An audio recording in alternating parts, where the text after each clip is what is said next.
Hello everyone, welcome back to my channel. I hope आप सभी लोग अच्छे होंगे, बढ़िया होंगे और मस्त होंगे, अपने अपने घरों में होंगे। तो अभी टाइम हो रहा है 7:47 और आज का मौसम अच्छा है, खुला है। कल भी ऐसा ही था, इससे पहले बारिश थी यार, 3-4 दिन तक लगातार बारिश हुई है।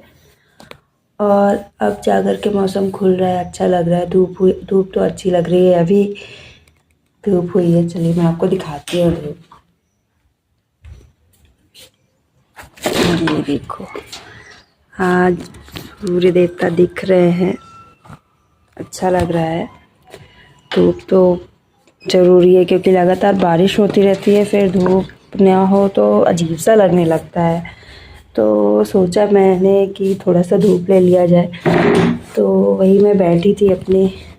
क्या है कि मेरे घर के मतलब मेरा जो हॉल है उसमें धूप थोड़ी सी आती है, तो मैं वहीं पे चेयर लेके बैठी हुई थी। तो चलिए दिन की शुरुआत करते हैं। यहाँ पे मेरे कुछ कपड़े थे फोल्ड करने के लिए, धुले तैयार रहे। धूप नहीं हो रही थी, सूख ही नहीं रहे थे, तो इन्हें मैं फोल्ड कर देती हूँ।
मैंने यहाँ से सारा सामान हटा दिया, फोल्ड करके सारे कपड़े रख दिए और ये वाली जगह पूरी खाली हो गई।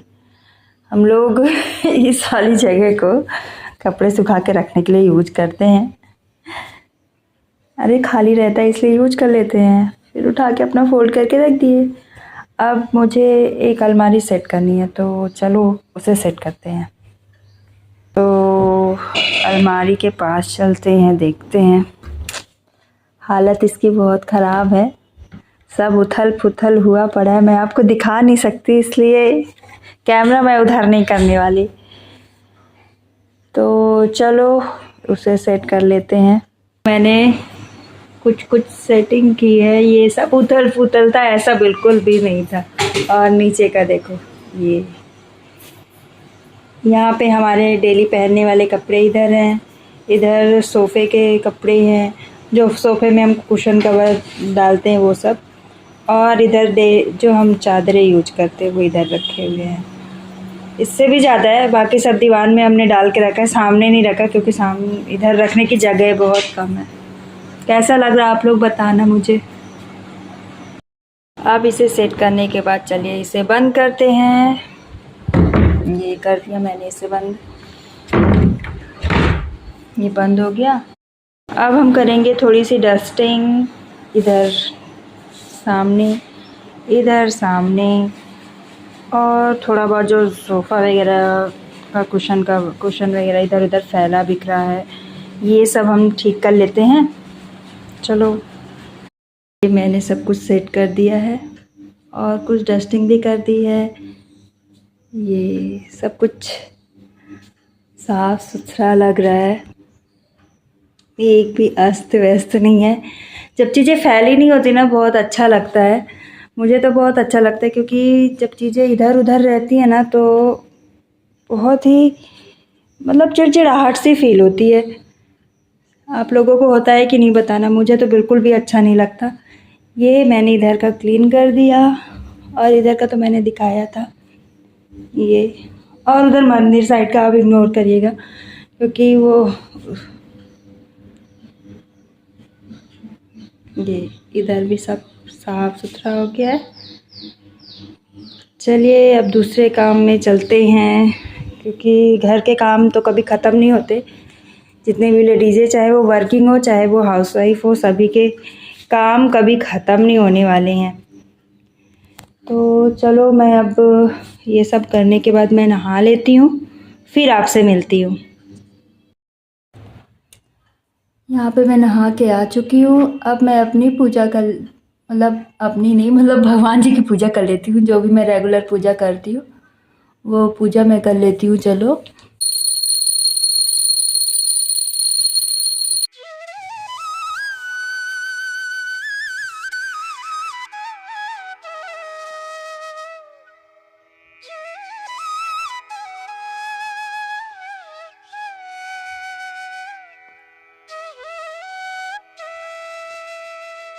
पूजा मेरी हो चुकी है। अब मैं चलती हूँ, कुछ ब्रेकफास्ट कर लूँ।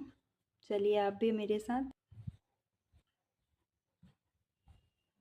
आ चुकी हूँ मैं किचन में।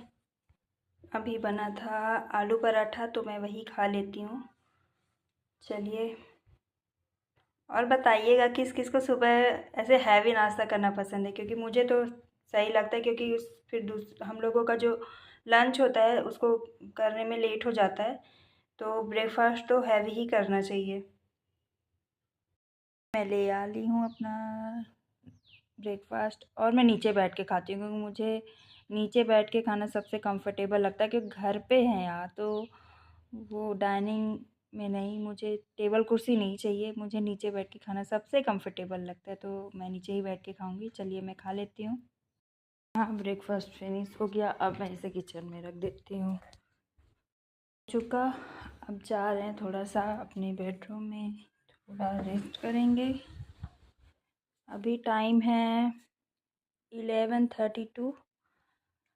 तब तक मैं थोड़ा सा रेस्ट करूँगी। जब 12 कंप्लीट हो जाएंगे, 12 o'clock हो जाएंगे, तब मैं अपना लंच बनाना स्टार्ट करूँगी। मिलती हूँ आपसे थोड़ी देर में।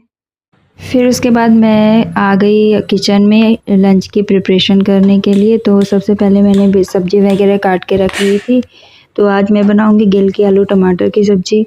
तो हमारे यहाँ तो क्या है कि हाँ, पसंद नहीं करते हैं, बहुत आनाकानी करते हैं, पर क्या है कि हरी सब्जियां खाना ज़रूरी है, फिर भी मैं बनाती हूँ, क्योंकि ऐसे में तो फिर आलू ही बचता है, आलू ही रह जाता है खाने के लिए। तो मैंने गिलकी की सब्ज़ी बनाई। तो आप लोग देखिए कैसे कैसे मैं बनाती हूँ।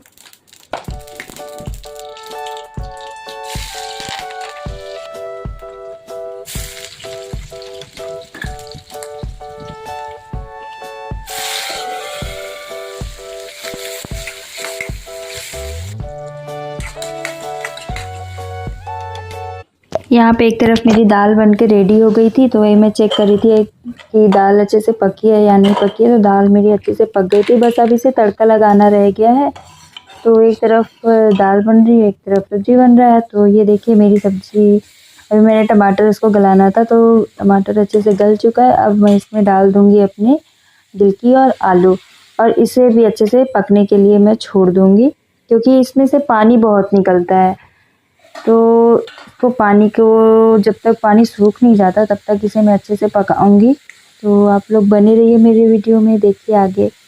फिर उसके बाद मैं दाल फ्राई करने लगी। तो सबसे पहले मैंने पैन रखा। तो यार पैन को बिल्कुल भी माइंड मत करना, फिर बहुत सारे इंडियन घर ऐसे होंगे जहाँ इस तरह के पैन होंगे। तो क्या होता है कि मेड आती हैं, अच्छे से मान के चली गई, धुल के चली गई, फिर नए नए पैन का ऐसा हाल हो जाता है। ये पैन मेरा लगभग 1 साल पुराना ही होगा और ये हालत हो गई है इसकी। तो माइंड मत करना।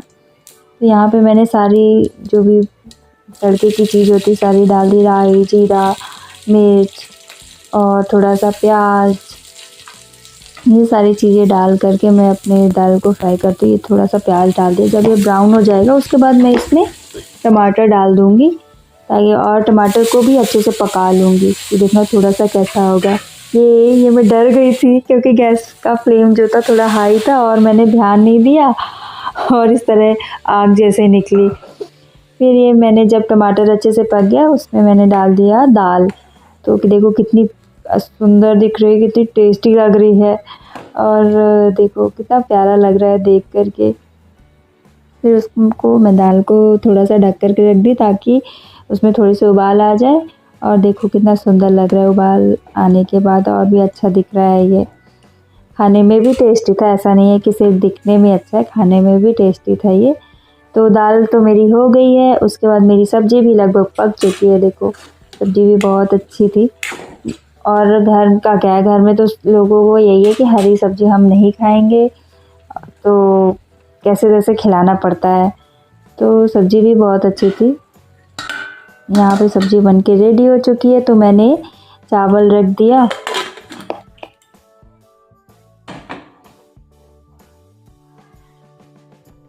चावल को गैस में रखने के बाद मैं आ जाती हूँ आटा गूँधने के लिए, और आटे को मैं थोड़ा थोड़ा पानी डालकर गूँध देती हूँ। और मुझे थोड़ा सा ही आटा लगाना था क्योंकि चावल भी बना है, तो आटा थोड़ा कम ही लगाना था। और थोड़ी देर में मेरे चावल में सीटी आ जाती है। ये देखो एक सीटी में लगवाने के बाद उसे बंद कर देती हूँ और आटा मेरा तैयार हो चुका है। अब इसे मैं रोटी बनाऊँगी। तो देखिए मैं कैसे कैसे रोटी बनाती हूँ।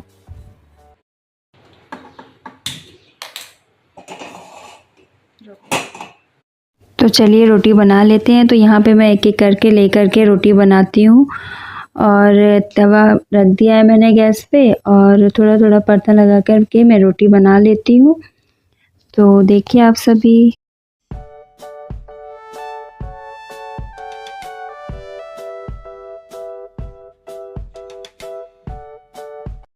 देखो कैसे फूली फूली सी रोटी बन रही है। जब फूली फूली रोटी बनती है तो बहुत ही अच्छा लगता है, और वो सॉफ्ट भी होते हैं, और गरम गरम खाने में तो और भी अच्छे लगते हैं। मुझे गरम रोटियां तो बहुत अच्छी लगती हैं, ठंडी बिल्कुल भी नहीं। ठंडा खाना भी मुझे नहीं पसंद, जब तक मैं खाने को गरम नहीं कर लेती हूँ मैं बिल्कुल नहीं खाऊंगी। तो देखो कितना अच्छा लग रहा है ये।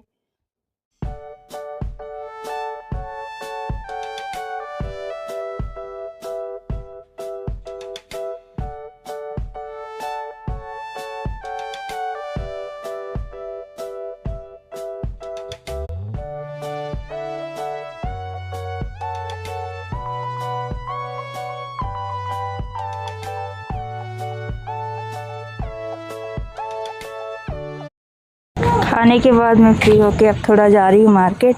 तो ये देखो ये एडेनियम कितना प्यारा लग रहा है, बहुत ही सुंदर है ये। अभी मैं जा रही हूँ मार्केट, तो आपको कुछ देर में मिलती हूँ। मार्केट जाने से पहले मैंने सोचा क्यों ना मंदिर होते हुए जाए। और ये एक हनुमान जी की मंदिर है, जिन्हें सिरौला नाथ भी कहा जाता है, और ये रीवा में है।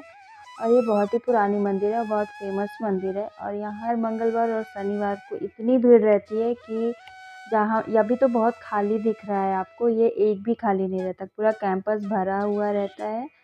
और इतनी भीड़ रहती है, इतनी भीड़ रहती है कि मैं आपको एक्सप्लेन नहीं कर सकती हूँ। बहुत ज़्यादा भीड़ रहती है। और रीवा के आसपास से बहुत सारे लोग आते हैं, मतलब रीवा, सतना, सीधी। और जो रीवा से होंगे वो तो जानते ही होंगे, मतलब आसपास के लोग भी, दूर दूर से भी लोग आते हैं यहाँ पे। और ये है बजरंगबली यहाँ के, तो आप लोग भी आशीर्वाद ले लीजिए इनका। यहाँ पे हर मंगलवार और शनिवार को भंडारे होते हैं, और दूर दूर से लोग आते हैं मुंडन करवाने के लिए, पूजा करवाने के लिए, कंछेदन करवाने के लिए। बहुत ही ज़्यादा फेमस है ये मंदिर। और यहाँ पे देखिए एक शिव जी का भी मंदिर है, जस्ट हनुमान जी के मंदिर के जस्ट सामने ये भोलेनाथ की मंदिर है, और ये भी बहुत पुरानी है। और भोलेनाथ जी के मंदिर के आगे यहाँ पे मन्नत वाले नारियल लगे हुए थे। देखिए ऐसे मन्नत वाले नारियल यहाँ पे लगे रहते हैं, और जिनकी मन्नत पूरी हो जाती है वो आकर के खोल के चले जाते हैं। फिर उसके बाद हम चल दिए, यहाँ पे एक शिव जी की मंदिर है वहाँ चल दिए। तो आप लोग भी हमारे साथ चलिए, मैं आप लोगों को दिखाती हूँ कैसी है वो मंदिर। ये वो शिव जी की मंदिर है, यहाँ पे 12 ज्योतिर्लिंग है। और यहाँ बीच में शिव पार्वती है, सामने नंदी महाराज हैं। और ये मैं जा रही हूँ अंदर की ओर। और यहाँ भी भीड़ बहुत ही रहती है, मतलब शिवरात्रि में, सावन में यहाँ पे भी बहुत भीड़ रहती है। वैसे तो ट्यूसडे और सैटरडे को भीड़ रहती ही है, पर ऐसे भोलेनाथ वाले दिन भी भीड़ रहती है यहाँ पे। तो यहाँ पे मैं आपको एक एक करके सारे ज्योतिर्लिंग दिखाऊंगी। ये पहला ज्योतिर्लिंग है, तो ये सोमनाथ, गुजरात, और सभी के नाम लिखे हुए हैं यहाँ पे, जितने भी ज्योतिर्लिंग हैं जहाँ है, सभी के नाम लिखे हुए हैं यहाँ पे। तो मैं एक एक करके सारे ज्योतिर्लिंग के दर्शन करती हूँ, तो आप लोग भी दर्शन करिए।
उसके बाद फिर हम आ गए मंदिर के बाहर। दर्शन वगैरह करने के बाद ये मेरी फ्रेंड है जो प्रसाद ले रही थी, और प्रसाद वगैरह लेने के बाद हम चल दिए।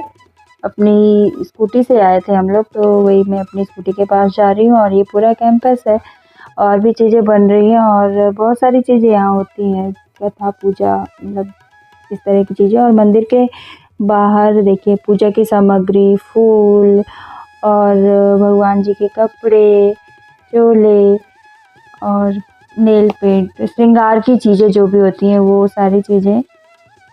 किसी और व्लॉग में मैं आपको इसका अच्छे से वीडियो बना करके दिखाऊंगी, मतलब व्यू करवाऊंगी इसका अच्छे से, क्योंकि अभी हम लोग बस दर्शन करने के लिए आए थे, तो इतने अच्छे से मैं आप लोगों को दिखा नहीं पाई हूँ। तो ये देखो यहाँ पे एक पेन मिल रही थी, तो हम लोगों ने वो देखने के लिए रुक गए।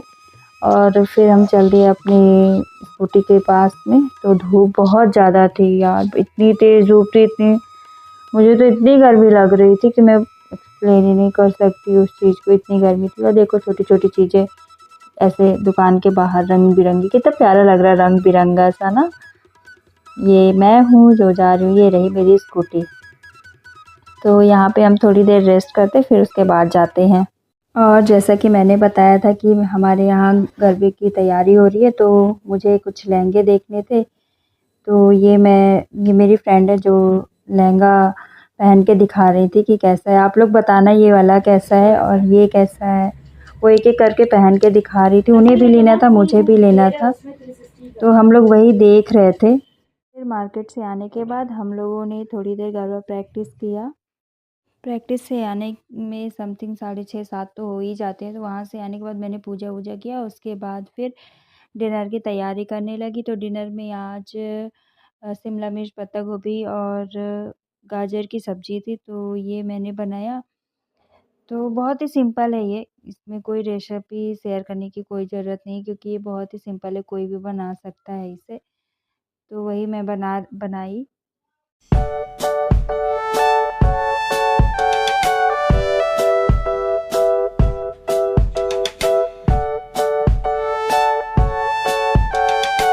यहाँ पे मैं सब्ज़ी के साथ साथ पराठे बना रही थी, क्योंकि इसके साथ पराठे बहुत अच्छे लगते हैं। तो एक तरफ सब्ज़ी बन रही है और एक तरफ पराठे, बहुत ही टेस्टी बनी थी ये। आप लोग भी ट्राई करिएगा इस तरह के मिक्स वेज, क्योंकि क्या होता है कि अपन एक-एक चीज़ें बनाते हैं, तो अक्सर क्या होता है कि बच्चे खाते ही नहीं। हमारे यहाँ तो ऐसा है कि सारी चीज़ें इकट्ठे डालो और बनाओ। तो टेस्टी थी ये, बहुत अच्छी थी। और अच्छा है कि यहाँ खा लिए, क्योंकि जहाँ शिमला मिर्च पड़ी नहीं कि हम नहीं खा रहे हैं, ऐसे वाला हाल है।